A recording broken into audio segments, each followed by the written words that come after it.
Welcome to Promo Insiders, the ASI Media podcast that covers the issues that matter most to the promotional products industry. I'm Teresa Hegel, Executive Editor for Digital Content, and today I'm joined by Hannah Rosenberger and Phineas Hogan, two of our summer interns this year. How are you guys? Good, how are you? Awesome.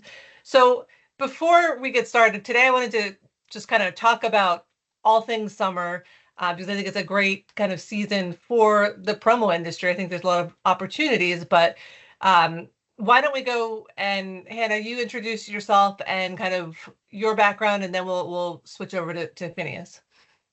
Yeah, sure. My name's Hannah. I just graduated from UNC Chapel Hill with a degree in journalism and English, and I'm working at ASI this summer in the editorial department as a data journalism intern. Hi guys, my name is Phineas Hogan. I'm a rising junior at Arizona State University. I am also a Dow Jones News Fund intern like Hannah. I'm gonna be working in the editorial department. And yeah. All right, so both of you have been here a couple of weeks now, or at least 1 week. What is your impression of the promotional products industry so far? Because I think it's something that permeates, like everyone kind of knows about it, but doesn't necessarily know that they know about it. So now that you officially know about it, what are your impressions? For me, it was kind of like opening Pandora's box a little bit. There's so many different levels to the industry, like including the relationship between like distributors and suppliers, and like the science behind end buyers, and like there's so much research that goes into it that I really had no idea about. And also there's a lot of big personalities in this industry. Like in the interviews that I've done thus far, it's like everyone's like has that big entrepreneurial spirit, and everyone's very willing to talk, which is really nice too as a reporter. So Yeah, for sure. I always appreciate people that are willing to respond. That goes a long way. What about you, Hannah? Yeah, no, I would agree with all of that. I think it's a lot more expansive than I was expecting. Like you were saying, it kind of does permeate its way into everything. I feel like I've already found myself kind of, if I'm out at an event, or if I'm like I'm like paying attention to like what's branded, or if there's like merch that could have come from some of the suppliers that we've been talking to or writing about, which I wasn't really expecting that to kind of happen so fast. So that's been pretty cool. Yeah, I think that's one of those things that even after you leave ASI, you're not going to be able to turn it off. It's like it's a new like stage that's unlocked in your mind, and you're always going to notice merch now. That's my prediction. Maybe you won't, but I think you're always going to kind of have that in the back of your mind. So, one of the things I wanted to talk about today was just summer, because I'm thinking about summer. My daughter just, finished 6th grade recently, so her summer vacation has started, and I'm looking forward to like trips and whatnot. But what are you guys most looking forward to this summer? I mean, obviously you're stuck here working, so I mean, I think that's fun to an extent, but it's not fun. But what do you guys like best about summer, and what are you looking forward to? For me, I'm very excited about the opportunity to think and focus about one thing at one time. Like, I'm sure you had some experience to me, Hannah, but like when you're in school and you're also working for papers, like your mind is so in so many different places at once. And so this summer has been a really nice opportunity to just kind of like have my job, worry about my job, and like, relax besides Yeah. that. That's a good point. I'm thinking like, oh gosh, you have to do 40 hours a week. That's awful. I mean, I have to do it every week, but I think like, oh, that's such a bummer for summer. But it's funny that could be like a relief for you, that you're not working and doing school, and you just are like, kind of narrowing it down to one thing. Definitely. But besides that, I'm really excited to kind of getting down the shore and relaxing in the sun for a little bit. It's nice to be back from Arizona where you can be outside during the summer. So yeah. That's how we know that you're a local person, because you say down the shore. We know you're not like an actual Arizona guy, because you have the lingo, the Philly area lingo. Yeah. How about you, Hannah?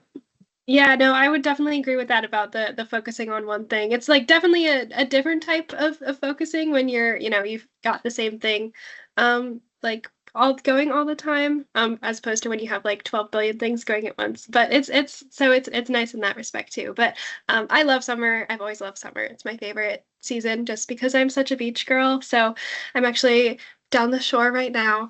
Um, so I very much enjoy spending my evenings and my weekends on the beach with my book. Yeah, that's awesome. So now, kind of like looking back, do you guys have a favorite summer vacation that you've ever taken? I could start with one of my favorite ones in recent memory, anyway. A couple of years ago, I actually took a road trip from Pennsylvania to Arizona to Tucson because my niece goes to school at the University of Arizona. Um, and we did this. We went through like a bunch of states. We went through Texas and New Mexico and Georgia, and it was really cool because I kind of like we planned the trip to like go through a lot of like those roadside attractions, like those weird, like the world's largest pistachio and Bonnie and Clyde's. There's like a museum of where Bonnie and Clyde were shot, basically.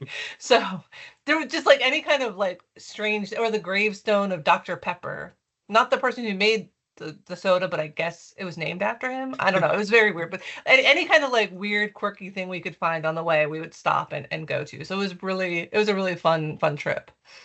I actually did the opposite of that this spring. When I drove from Arizona back to Jersey, didn't really do a lot of like kind of the roadside attractions or anything because we just kind of like went straight through. But it was really cool to kind of go through the Deep South and like like it's just like a different like kind of living in those places, which it was really cool to kind of get exposed to as a Northeast city boy. But I think that my favorite road trip, or I guess trip, was another road trip. And it was for my uncle's wedding. So we drove from Jersey to Atlanta, and then from Atlanta to San Antonio, and then back up. So we did like a big triangle. And I did that when I was like 8, 9, or 10. And it was really, really, really awesome. We got to go on like a fan tour in the bayou. I'm remembering the Alamo right now, so we got to see that. It was cool to be in Oklahoma City, and like again, like I had a similar experience where I got to see how other people live, and it was kind of really cool to do that when I was a young person, and kind of change my perspective a little bit. So yeah. And you don't have to do any of the driving, man, so that's also nice. Exactly. Yeah. How about you, Hannah?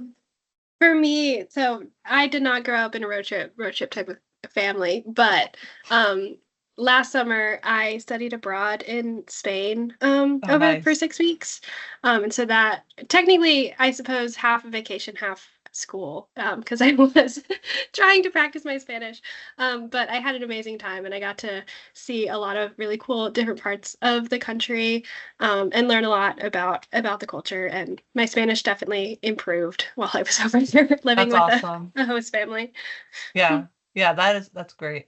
So I think one of the things that is kind of synonymous with summer is like merch and souvenirs, and like I feel like if you go somewhere, did you really go if you didn't get like a t-shirt or get some kind of like keychain or something? So what do you guys have, like a favorite kind of memento from a vacation? I can go first on this one. When I was little, I collected snow globes, like little like tchotchke snow globes from all the places that we went. But now I mostly do postcards. I like to get like a couple of postcards for everywhere I go because they're easier to store. Yeah. Do you send them out or just to keep for yourself? I've sent some. I've sent a couple to miscellaneous people, especially while I was abroad. I sent some home. But now I have them in a frame. I've been collecting them. They're room decor. I am as you collect snow globes, I'm a mug person. I collect a bunch of mugs. And it's kind of like a go-to like Christmas present. When my brother doesn't know what to get me, he'll always get me a calendar and a mug. So this wasn't from a trip that I went on, but my parents visited Ireland this spring, and they brought me back this mug that looks like a leprechaun. It like has like the leprechaun face and like the beard and everything and the hat. And it's a little unnerving, but it's still pretty cool, and I like it a lot. It's my favorite. I could see that being a little disturbing, but also like something that you wouldn't want to get rid of. Definitely. That's awesome. I actually have. Oh, I used to have it around here, but when I went to Europe on a summer vacation many, many, many years ago. We were in Paris and I got lost for like 6 hours with my friend. And I don't know, I think we were just going around in circles, but we just couldn't find the hotel. And like but during that long period of being lost, I actually bought like a little stuffed animal Eiffel Tower. It was really, and he's like really cute. He looks like a little mascot.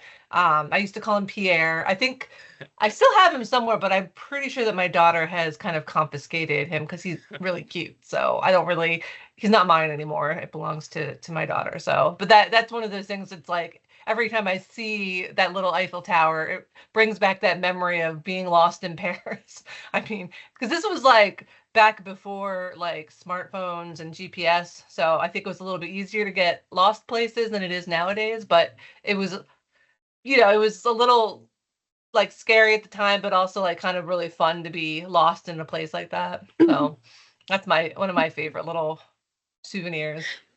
Do you have a collection of stuffed landmarks, or is that the only one? That's the only one that I have, but I should start one now.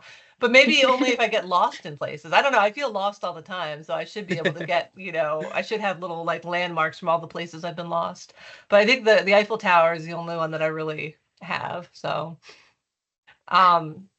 so obviously, talking about like some of the merch that we've gotten or that we've bought while we were on summer vacations. It's fun. It brings up like memories, and it does really like tie you to like a certain feeling or a place. And I think for promotional products distributors, who want to take advantage of summer vacation and the summer season, that's something to think about. Like, how can you kind of spark emotions and memory with your branded merch? So with all that kind of in mind, do you guys have some ideas of ways that distributors can kind of take advantage of the summer season to sell more promo products or to get kind of creative with what they're doing?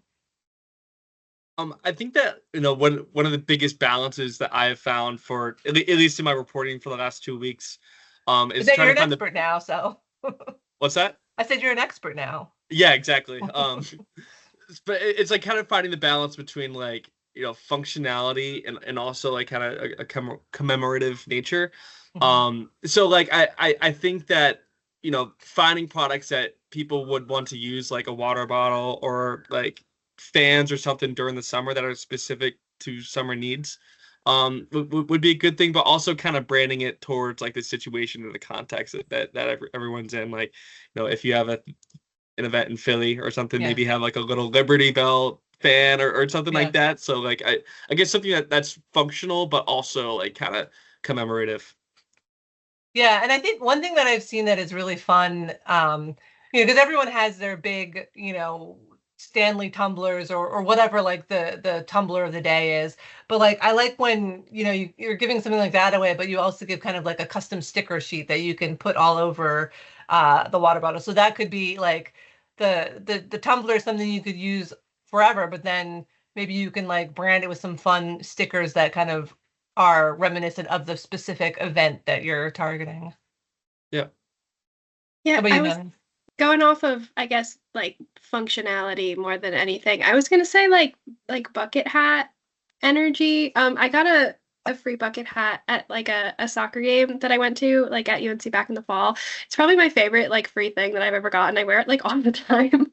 And I don't know, I feel like especially like there's a lot of things where having a hat would be applicable. There's a lot of things that happen outside in the summer. So like whether it's like a concert, whether it's a festival, whether like you're down the shore at the beach, like I don't know, I feel like that's something that could be like practical that people might have forgotten to bring and would actually Yeah. And if it's one that looks kind of cool and is fun and has a design that you don't mind wearing, like why wouldn't you just, grab that free bucket hat and put it on? Exactly. Yeah, I think that's what I always, my thought, not that it's so much for summer, but I always say about umbrellas. Like I would never in my life buy an umbrella, but if somebody gave me one, I would appreciate it because it would be nice to have in my car. But like literally, I don't think I'll ever buy an umbrella. I will only use promo umbrellas. I think it's what I just never think of it. I'm like, there's no need for me to have that. But of course, if I'm caught in the rain, like I wouldn't mind having an umbrella. So, I mean, maybe that's just me. Maybe other people are umbrella buyers, but it's just for me, that's like one of those products that is perfect for promo because I just won't ever buy one, but if I get one, I'm happy to use it. So, all right. Well, is there anything else you guys can think of about, promo and summer and anything that you've learned or want to share with people?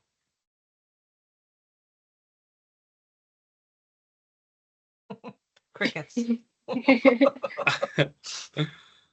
like to put you guys on the spot. Sorry. Well, I've been really impressed, kind of, going into this, like, obviously I didn't read ASI as a non-promotional products person, but, I've been really impressed with you. I've been impressed with the whole kind of ASI editorial team on the quality of content. ASI really feels like the New York Times of promotional products, and it seems like the industry standard. And, there are a lot of very talented people that are on, the desk. So it really has been really cool to work beside a lot of the reporters here to work with you, Teresa, and kind of learn more about the industry. Well, so we are paying you, but I didn't pay you to say that. So, all right, Hannah, now you can butter me up too. No, I'm just kidding. Well, yeah, I mean, and that's what I really like to be able to have interns because you guys bring kind of your own diverse viewpoints. You're kind of learning about a new industry, but I think that we learn from our interns as much as you guys learn from us because I don't know all the latest and greatest in like, data or just even some like reporting tools and stuff that are out there. So I appreciate having, younger people to kind of keep us on our toes and teach us about, what is cool on campus for you guys, or just kind of like have a different perspective on things.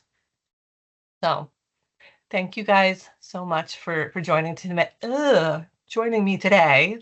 And for ASI Media, I'm Teresa Hegel.